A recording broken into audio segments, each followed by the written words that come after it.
الحمدللہ رب العالمین والصلاة والسلام علی خاتم النبیین اما بعد فاعوذ باللہ من الشیطان الرجیم بسم اللہ الرحمن الرحیم۔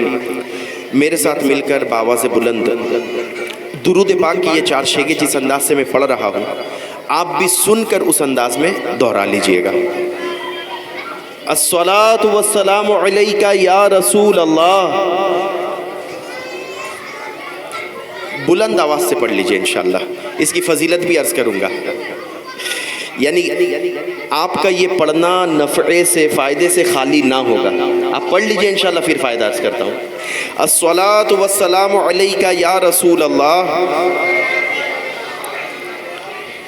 وعلی آلک واصحابک یا حبیب اللہ۔ آواز بہت کم آ رہی ہے آپ کی، یہ مائک کی کیا حیثیت؟ جب اتنے سارے مسلمان بیٹھ کر یہ نعرہ لگائے تو پھر وہ آسمان تک پہنچے انشاءاللہ، مگر ایک جذبے کے ساتھ جوش کے ساتھ آپ بول نہیں رہے۔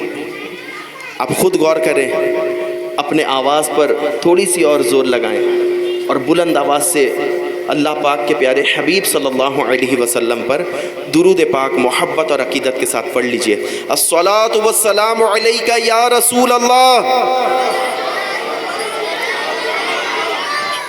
وعلی آلک واصحابک یا حبیب اللہ۔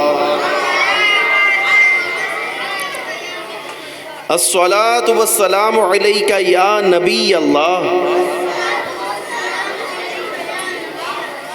وعلی آلک واصحابک یا نور اللہ۔ اللہ کے پیارے حبیب لبیب، ہم گناہوں کے مریضوں کے طبیب صلی اللہ تعالی علیہ وآلہ وسلم کا فرمان عالی شان ہے، نیت المؤمنی خیر من عملی، کہ مسلمان کی نیت اس کے عمل سے بہتر ہے۔ یعنی بندہ عمل کرے پھر اس پر کچھ دکھاوے کی بھی، کچھ ریاکاری کی، یا پھر اس عمل میں کچھ کمی بیشی بھی پائی جائے تو وہ اس قدر مقبول نہیں ہو پاتی۔ مگر جب بندہ نیت کرتا ہے تو اللہ پاک اس کے دل پر غور فرماتا ہے۔ رب کریم دل کے حال کو جانتا ہے کہ اگر یہ بندہ اس واقعی سچویشن میں ہو تو یہ ضروری سے پورا کرے گا۔ اسے سچی نیت کہتے ہیں، اور سچی نیت جو ہے یہ بہترین اعمال میں سے ہے۔ تو میرے میٹھے اور پیارے اسلامی بھائیوں، آئیے ہم بھی یہاں پر اچھی نیتیں کر لیتے ہیں کہ اللہ پاک کی رضا پانے، ثواب کمانے اور علم دین حاصل کرنے کے غرض سے مکمل باتیں سنیں گے انشاءاللہ۔ کہہ لیجئے جو کچھ کہا جائے اسے یاد رکھنے کی کوشش کریں گے، اس پر عمل کرنے کی کوشش کریں گے انشاءاللہ۔ نہیں کہہ رہے سننے کا ذہن ہے یا صلاۃ و سلام پڑھ دیا جائے؟ جی اگر تھک چکے ہیں، سننے کا ذہن نہیں ہے تو خامخواہ بوجھ نہیں بننا چاہیے، کیونکہ ہمارے علماء فرماتے ہیں کہ طوفانی نوح لانے سے کیا فائدہ۔ جو حضرت نوح علیہ السلام کے زمانے میں مسلسل 40 روز تک طوفان چلے تھے، اس کے بارے میں فرماتے ہیں کہ طوفانی نوح لانے سے کیا فائدہ، 2 اشک ہی کافی ہے جو اثر کرے دل پہ۔ اگر دل پر اثر ہو جائے تو آنسو کے 2 قطرے یہ کافی ہے، اور اگر اثر نہ ہو تو خامخواہ اتنی دیر تک بیان، نعت شریف، یہ بیٹھنا بیٹھانا سجانا، یہ سب ضائع ہو جائے گا۔ اگر ذہن بن رہا ہے تو بولیے انشاءاللہ کچھ عرض کروں، بیان کروں، نیت کریں گے؟ نیت کر لیجئے انشاءاللہ عز و جل، جو کچھ کہا جائے اس پر عمل کرنے، اسے دوسروں تک پہنچانے، اور اس پر خود انشاءاللہ یاد رکھ کر زندگی گزارنے کی نیت کرتا ہوں انشاءاللہ عز و جل۔ اس طرح جتنی زیادہ اچھی نیتیں کرتے چلے جائیں گے اتنے ہی زیادہ ثواب کے حقدار ہوں گے۔ کہ میرے پیر و مرشد، میرے شیخ طریقت امیر اہل سنت دامت برکاتہم العالیہ فرماتے ہیں کہ جتنی اچھی نیتیں زیادہ اتنا ثواب بھی زیادہ۔ میرے میٹھے اور پیارے اسلامی بھائیوں، درود پاک کی ایک فضیلت آپ کی بارگاہ میں پیش کر کے باتوں کو انشاءاللہ آگے بڑھاؤں۔ اللہ تبارک و تعالیٰ کے پیارے حبیب لبیب ہم گناہوں کے مریضوں کے طبیب صلی اللہ تعالیٰ علیہ وآلہ وسلم ارشاد فرماتے ہیں کہ جب کوئی بندہ نماز ادا کرے، بندہ جب نماز ادا کرے اور پھر رب کی حمد و ثنا بیان کرے اور پھر مجھ پر درود پاک پڑھے تو ایک فرشتہ ندا دیتا ہے کہ مانگ، جو مانگنا ہے مانگ، پورا کیا جائے گا، سوال کر عطا کیا جائے گا، دعا کر دی جائے گی۔ اللہ اکبر۔ یعنی بندہ نماز سے فارغ ہو کر اللہ پاک کے شفتی ناموں کو ہی لے لے کہ یا اللہ ہو، یا رحمان ہو، یا رحیم، اس طرح اللہ تعالیٰ کی حمد بیان کرے، اس کی شان بیان کرے اور پھر وہ درود پاک پڑھ لے۔ نبی پاک صلی اللہ علیہ وسلم پر جیسے ہی درود پاک پڑھ لیں گے، اب جو بھی دعا مانگیں گے انشاءاللہ عز و جل رب کی رحمت سے وہ قبول ہوگی۔ درود پاک پڑھ لیجئے، صلو علی الحبیب صلی اللہ تعالی علی محمد صلی اللہ علیہ وسلم۔ پیارے اسلامی بھائیوں، اگر آپ کو گرا نہ گزرے تو دل سے بات آپ کو عرض کروں کہ بچوں کو گھر بھیج دیں، بچوں کو گھر بھیج دیں۔ انہیں گھر بھیج دیں اس لیے کہ یہ جا کر سو جائیں، ریسٹ لیں۔ ظاہر ہے یہ شریعت کی باتیں ابھی ان پر نہ فرض ہے نہ واجب۔ بچوں کو گھر بھیج دینے سے اطمینان سے آپ بھی سن پائیں گے، ورنہ یہ تو بیچارے بھولے ہیں، انہیں خاموش رکھنا بہت مشکل ہے، بہت مشکل ہے کہ یہ ہم جیسے بالکل جیسا ہم کرتے ہیں ویسا ہی یہ کر گزرے، ورنہ پھر بچے ہی کیوں ہوتے۔ بعض اوقات ہم بھی غلطیاں کرتے تو کہتے ہیں نا کیا بچوں جیسی حرکتیں کر رہے ہیں، تو یہ بچے ہوتے ہی ہیں ایسے، یہ شفتی طور پر ہے۔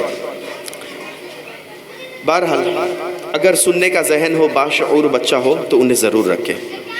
درود پاک پڑھ لیجئے، صلو علی الحبیب صلی اللہ تعالی علی محمد صلی اللہ علیہ وسلم۔ اللہ تبارک و تعالیٰ کے پیارے محبوب دانائے غیوب منزہ عن العیوب صلی اللہ علیہ وسلم کے میلاد منانے کے لیے ہم یہاں پر جمع ہے۔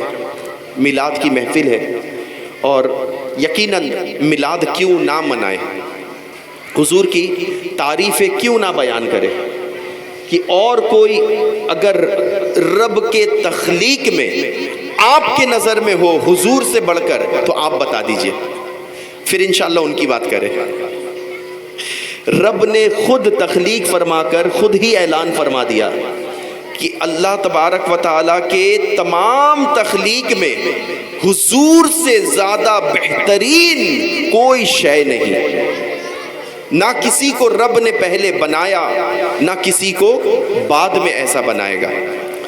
اللہ پاک نے اپنے پیارے حبیب علیہ السلام کو ایسے شان، ایسے عظمت سے نوازا کہ مسلمان تو مسلمان، غیر مسلمان بھی ان کے عشق و محبت میں غرق ہو جایا کرتے تھے۔ آپ کو ایک واقعہ بتا کر انشاءاللہ باتوں کو شروع کروں۔ اللہ کے پیارے محبوب صلی اللہ علیہ وسلم مکہ شریف سے مدینہ منورہ ہجرت فرما رہے تھے۔ راستے میں بھوک کی شدت تھی، پیاس بھی لگی تھی۔ حضرت ابو بکر صدیق رضی اللہ تعالی عنہ حضور کے ہمراہ تھے۔ آپ صلی اللہ علیہ وسلم نے سامنے ایک مٹی کا چھوٹا سا گھر دیکھا۔ آقا نے فرمایا کہ اس گھر کے طرف چلتے ہیں، شاید وہاں سے کھانے پینے کا کچھ انتظام ہو پائے۔ اس پر حضرت ابو بکر صدیق رضی اللہ تعالی عنہ نے بھی حامی بھری اور حضور اس گھر کے اور تشریف لے گئے۔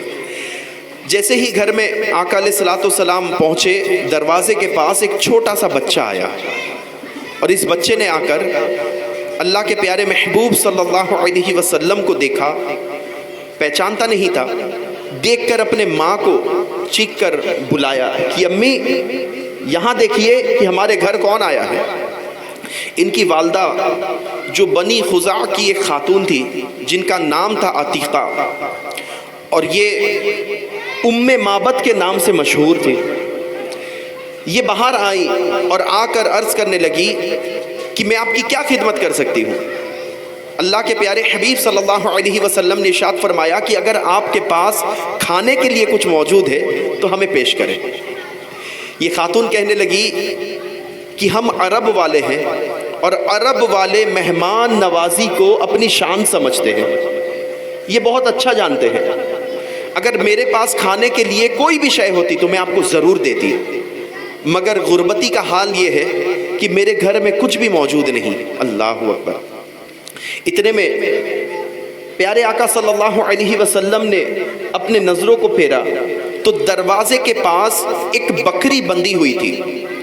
اس بکری کے طرف اشارہ کرتے ہوئے اللہ کے حبیب صلی اللہ علیہ وسلم نے فرمایا کہ آپ اگر اجازت دیں تو میں اس بکری کا دودھ نکال لوں. وہ عورت کہنے لگی کہ یہ بکری دودھ نہیں دیتی, یہ تو بوڑھی ہو چکی ہے, بلکہ یہ بہت کمزور ہے, لاگڑ ہے, اس کے ہڈیوں میں بھی جان نہیں ہے, اسی لیے تو یہ چرنے کے لیے چراگاہ میں جا نہیں سکی, یہ کیسے بھلا دودھ دے سکتی ہے. حضور نے پھر سے مسکرا کر فرمایا کہ اگر آپ اجازت دیں تو میں اس کا دودھ نکال لوں. اللہ اللہ. اب وہ خاتون کہنے لگی کہ اگر یہ بکری دودھ دینے لگے تو بھلا مجھے کیا اعتراض ہے, بالکل آپ نکال لیں. حضرت ابوبکر صدیق رضی اللہ تعالی عنہ بکری کو اپنے ساتھ حضور کی بارگاہ میں پیش کرتے ہیں, کھول کر آقا کے سامنے رکھتے ہیں اور فرماتے ہیں کہ آقا صلی اللہ علیہ وسلم اپنے دست رحمت کو, اپنے دست فضیلت کو, اپنے دست برکت کو اس بکری کے پیٹھ پر سہلا دیتے ہیں. اللہ اللہ.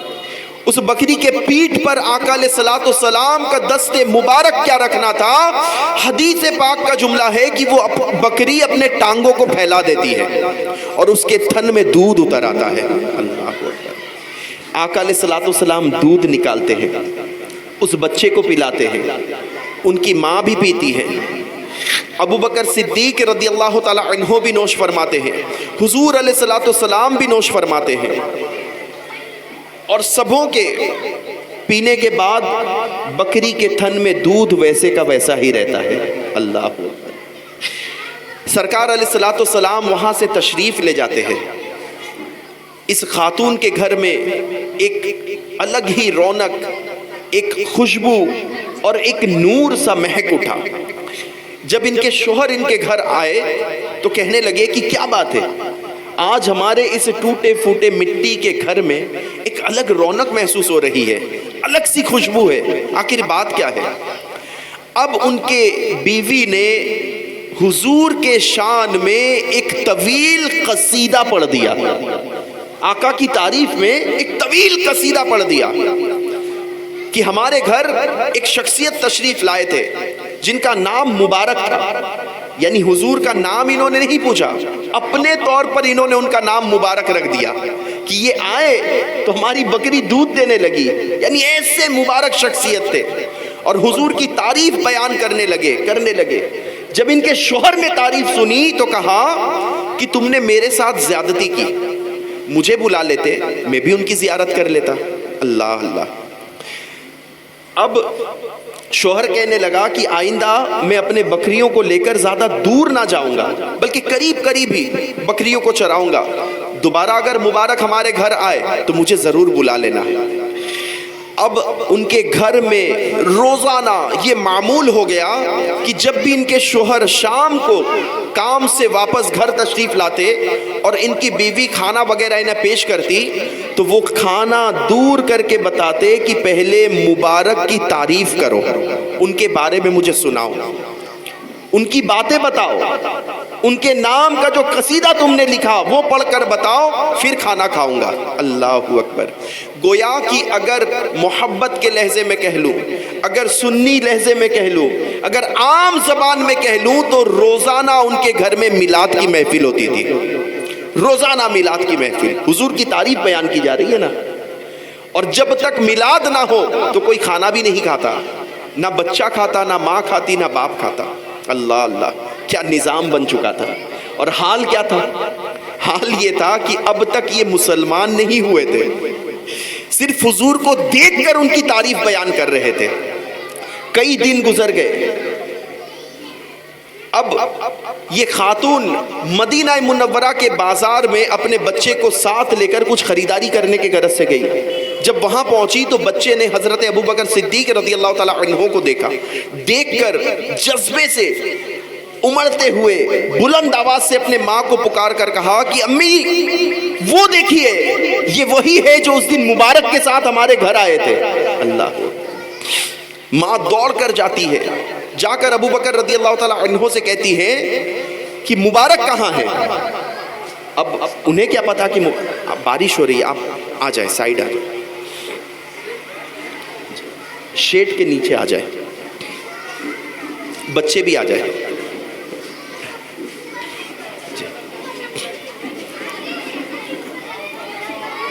بارش میں نہ بھیگے.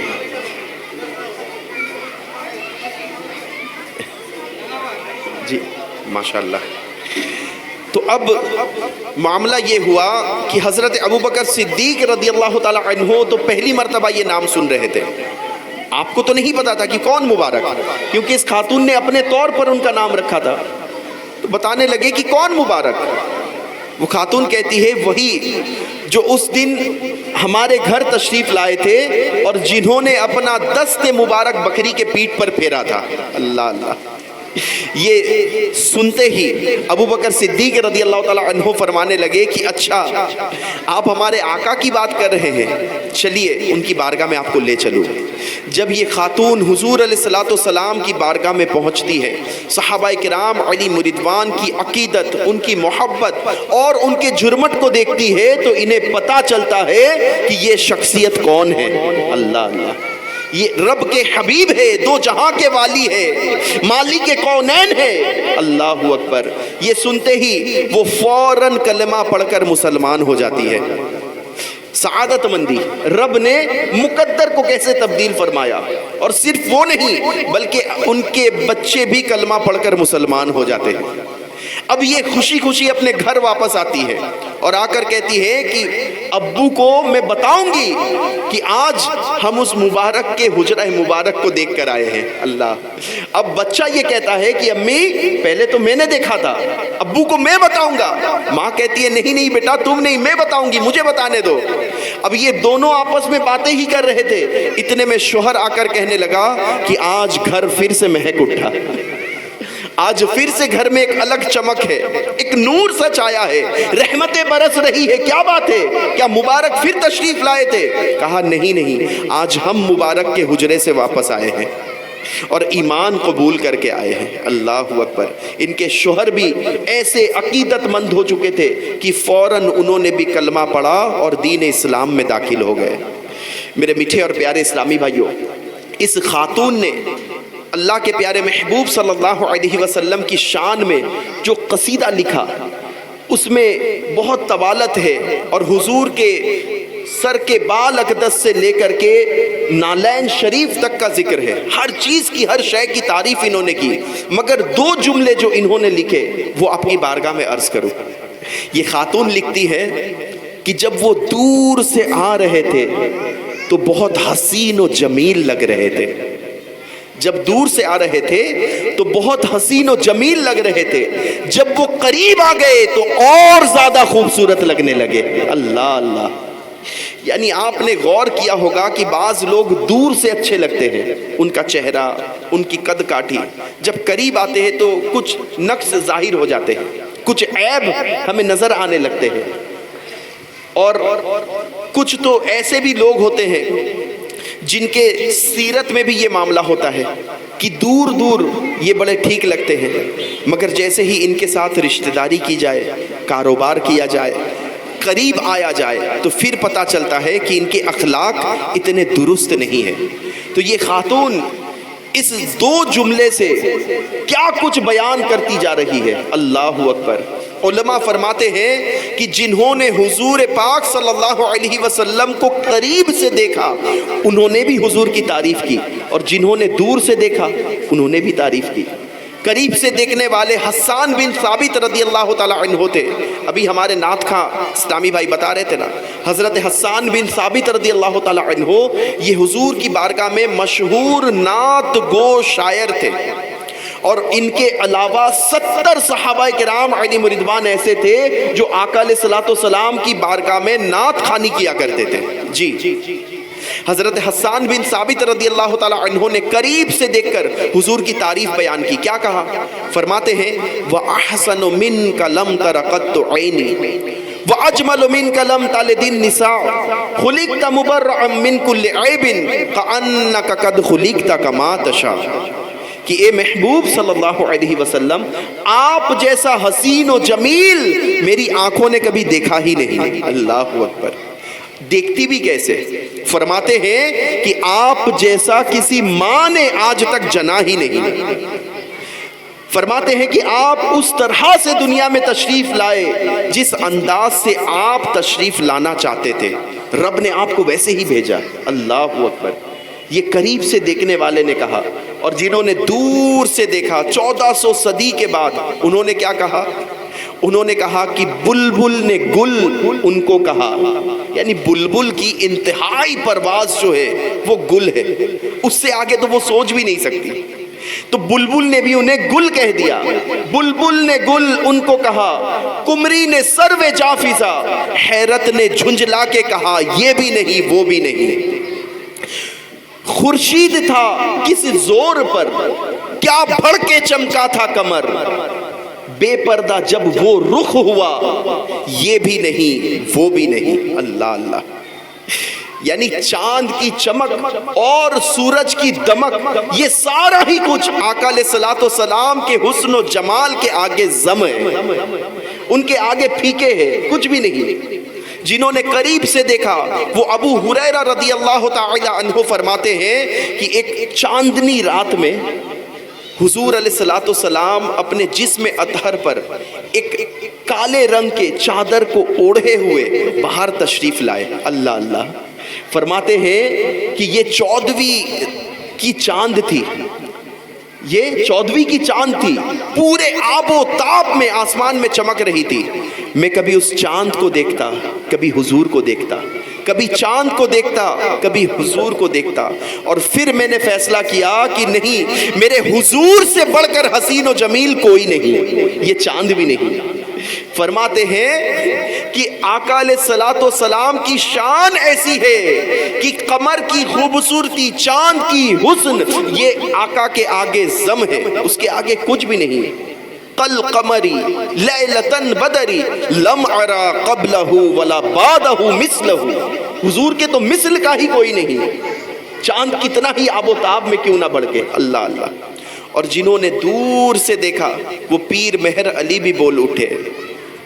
وہ پیر مہر علی کیا فرماتے ہیں؟ کیا فرماتے؟ پنجابی میں شعر لکھتے ہیں. یہ ایسے بزرگ تھے، الگ الگ زبانوں میں حضور کی تعریفیں کی گئی نا، ہر زبان پر. بنگالی میں آپ کو حضور کی تعریف ملے گی، انگلش میں حضور کی تعریف، عربی زبان میں، اردو زبان میں، دنیا کے الگ الگ مختلف لینگویجز میں لوگوں نے الگ الگ انداز میں حضور کی تعریفیں بیان کی، اور ہر کسی نے یہی کہا کہ حضور جیسا کوئی نہیں. اللہ اکبر. میرے میٹھے اور پیارے اسلامی بھائیوں، آقا علیہ الصلوۃ والسلام کے حسن و جمال کی یہ خوبصورتی اور تازگی سمجھنے کے لیے ایک واقعہ آپ کی بارگاہ میں اور پیش کروں. امام زرقانی رحمۃ اللہ تعالی علیہ اپنے کتاب میں ایک بڑا پیارا واقعہ لکھتے ہیں، اسے سن کر اپنے عشق کو مزید بڑھا لیجئے گا. فرماتے ہیں کہ ایک مرتبہ اللہ کے پیارے محبوب صلی اللہ علیہ وسلم چلتے چلتے مدینہ منورہ سے کچھ دور کچھ فاصلے میں تشریف لے گئے. وہاں راستے میں ایک قافلے نے پڑاؤ کیا ہوا تھا. یہ قافلے کے لوگ جو تھے، ان میں سے 3 فرد یہ قریب کھڑے ہو کر آپس میں باتیں کر رہے تھے، اور ان کے پاس ایک سرخ رنگ کا اونٹ یعنی ریڈش کیمل ایک گھوم رہا تھا. یہ دیکھ کر حضور صلی اللہ علیہ وسلم کو پسند آیا. آقا نے قریب جا کر ارشاد فرمایا کہ یہ اونٹ کن کا ہے؟ ان تینوں نے ہاتھ اٹھایا کہ ہمارا ہے. حضور نے پوچھا کیا بیچو گے؟ اب انہیں بیچنا تھا یا نہیں بیچنا تھا؟ آقا نے پوچھا، فوراً کہہ دیا کہ ہاں بیچیں گے. اللہ اللہ. اب دیکھیں حضور فرماتے ہیں کہ میں کوئی خریداری کے غرض سے تو گھر سے نہیں نکلا تھا، چنانچہ میں پیسے وغیرہ بھی نہیں لایا، ایک کام کرتے ہیں یہ اونٹ تم مجھے دے دو، میں گھر جا کر یہ رقم تمہیں بھیج دوں۔ ان تینوں نے اونٹ کو کھول کر حضور کے ہاتھ میں نکیل پکڑا دیا، آقا علیہ الصلوۃ والسلام نکیل پکڑ کر چلتے چلے جا رہے ہیں اور یہ تینوں دیکھتے جا رہے ہیں۔ جب حضور چلتے چلتے چلتے چلتے ان کے نگاہوں سے اوجھل ہو گئے، دور ہو گئے، تو گویا یہ ایک سکتے سے باہر نکلے، ایک مدہوشی کے عالم سے باہر نکلے اور ایک دوسرے سے پوچھنے لگے کہ یہ جو ہم سے اونٹ لے کر گئے کیا ہم ان کا نام جانتے ہیں؟ تو آپس میں ہی کہنے لگے کہ نہیں، ہمیں تو ان کا نام نہیں پتا۔ پھر پوچھنے لگے کیا ان کا گھر ہمیں معلوم ہے؟ کہا گھر بھی نہیں پتا۔ کہا انہوں نے کچھ ضامن ہمارے درمیان رکھا؟ کہا ضامن بھی کوئی نہیں۔ کہا کوئی شے گروی رکھی؟ کہا کوئی شے بھی گروی نہیں رکھی۔ اب یہ تینوں حیران ہیں کہ ہمیں ان کے بارے میں پتہ ہی کچھ نہیں، نہ ہمارے درمیان کوئی ضامن رکھا گیا کہ جو ضمانت دے دے، نہ ہی کوئی شے گروی رکھی گئی، نہ ان کا نام ہمیں معلوم، نہ ان کا پتہ ہمیں معلوم، اب ہم ان سے رقم کیسے وصول کریں گے؟ سننے والے کسی شخص نے کہا کہ پھر تم نے اپنا اونٹ انہیں دے کیسے دیا؟ جب تمہیں پتہ ہی کچھ نہیں ہے تو پھر ایک انجان شخص کو کیسے اونٹ دے دیتے ہو؟ ان میں سے ایک شخص کہنے لگا دراصل بات یہ ہے کہ جب وہ باتیں کرتے تھے تو ان کے منہ سے رحمت کے پھول جھرتے تھے۔ اچھی نہیں لگی بات؟ اچھی لگی تو سبحان اللہ کہہ لیجئے، زور سے کہہ لیجئے۔ بہت کنجوس لوگ ہیں بھائی، اللہ کے ذکر کرنے میں بھی کنجوسی۔ کہہ لیجئے انشاءاللہ آپ سبحان اللہ الحمدللہ کہیں گے، آپ کے نام کا ایک درخت جنت پر لگا دیا جائے گا۔ یہ سن کر بھی خوشی نہیں ہوئی؟ زور سے سبحان اللہ کہہ لیجئے۔ لگ گیا، ایک درخت لگ گیا آپ کے نام کا جنت میں، ماشاءاللہ۔ تو اللہ کے پیارے حبیب صلی اللہ علیہ وسلم جب باتیں کرتے تو ان کے منہ سے رحمت کے پھول جھرتے تھے۔ یہ بندہ کہنے لگا کہ میں تو ان کے باتوں کو ہی سنتا رہ گیا۔ اذا تکلم رویک النور یخرج من بین ثنایاہ۔ دوسرے نے کہا کہ جب وہ مسکرا رہے تھے تو ان کے منہ سے ایک نور نکل کر سامنے کے پہاڑی پر گرتی اور میں اس نور کو دیکھ رہا تھا۔ اللہ اکبر۔ کہتے ہیں اذا ضاحک وتلالوا فی الجود، کہ ان کے منہ مبارک سے ایک نور نکل کر اس پہاڑی پر گرتی اور میں اسی روشنی کو دیکھ رہا تھا۔ تیسرے کو پوچھا گیا کہ بھائی آپ کا کیا حال ہے؟ اس نے کہا میں تو آنکھوں کو ہی دیکھتا رہ گیا۔ اللہ اکبر۔ میں ان کے آنکھوں کو ہی دیکھتا رہ گیا، کیا خوب سجن دی آنکھیاں وے جے میں بر کے سرائیاں رکھیاں وے۔ خدا نے کیا شان بنائی حضور کی، اللہ اللہ۔ علماء فرماتے ہیں کہ میں دل ویچا، میں جگر ویچا جے پیارا محمد آ جاوے۔ میں دل ویچا، میں جگر ویچا جے پیارا محمد آ جاوے۔ نہیں میں اپنا سارا گھر ویچا جے پیارا محمد آ جاوے۔ ارے اگر حضور آ جائے تو میں اپنا سارا گھر ہی بیچ دوں، ایک اونٹ کی کیا مجال۔ اللہ اکبر۔ یہ باتیں کرنی تھی کہ ایک چوتھے شخص جو وہیں پر کھڑے ہو کر یہ تمام باتوں کو سن رہا تھا، اس نے کہا کہ بھائی یہ بہت عجیب معاملہ ہوا کہ ایک شخص آیا، وہ اپنے حسن و جمال کا جادو چلا کر تم سے تمہارے قیمتی اونٹ کو ہتھیا کر لے گیا۔ اللہ اللہ۔ جب اس نے یہ جملہ کہا کہ قیمتی اونٹ کو ہتھیا کر لے گیا تو اب تک خاموش بیٹھی ایک خیمے کے پردے کے پیچھے ایک خاتون پورے معاملے کو سن رہی تھی، دیکھ رہی تھی۔ اب وہ چیخ کر بول پڑی، اللہ اللہ۔ یہ اس پورے قبیلے کے سردار کی بیوی تھی۔ اب یہ کہنے لگی انا ضامنۃ لسمان جمالکم لا یخدر بکم، کہ میں ضمانت دیتی ہوں اگر وہ نہ آئے تو اس اونٹ کا رقم تم مجھ سے وصول کر لینا، مگر کہتی ہے کہ ان کے بارے میں کوئی غلط الفاظ نہ کہنا۔ یہ لوگ کہتے اچھا اس کا مطلب تو انہیں جانتی ہے۔ کہا واللہ میں بھی انہیں نہیں جانتی۔ میں بھی انہیں نہیں جانتی. پوچھا تو پھر ضمانت کس بات کی دیتی ہے؟ اگر پتہ ہی کچھ نہیں کہ یہ کون ہے، پھر کس بات کی ضمانت لے رہی ہے؟ یہ خاتون اب کہنے لگی دراصل بات یہ ہے کہ جس وقت تم لوگ ان سے گفتگو کر رہے تھے، میں نے اپنے پردے کو سرکا کر ان کا رخ انور دیکھا تھا. یہ ایسے حسین و جمیل اور خوبصورت تھے کہ مجھے یقین ہے کہ وہ جھوٹ نہیں بول سکتے. اللہ اکبر. خدا نے کیا شان بڑھائی ان کی کہ ایسے حسین و جمیل ہے کہ وہ جھوٹ نہیں بول سکتے. یہ یقین کن کا ہے؟ اس پورے قافلے کے سردار کی بیوی کا. اور یہ پورے کا پورا قافلہ جو ہے یہ اب تک مسلمان نہیں ہوا تھا. اللہ. اب حضور علیہ الصلوۃ والسلام کے ایک صحابی تشریف لائے اور آ کر ارشاد فرمایا کہ وہ کون ہے جن سے ہمارے آقا نے اونٹ خریدا؟ انہوں نے فوراً ہاتھ اٹھایا کہ حضور ہم ہیں.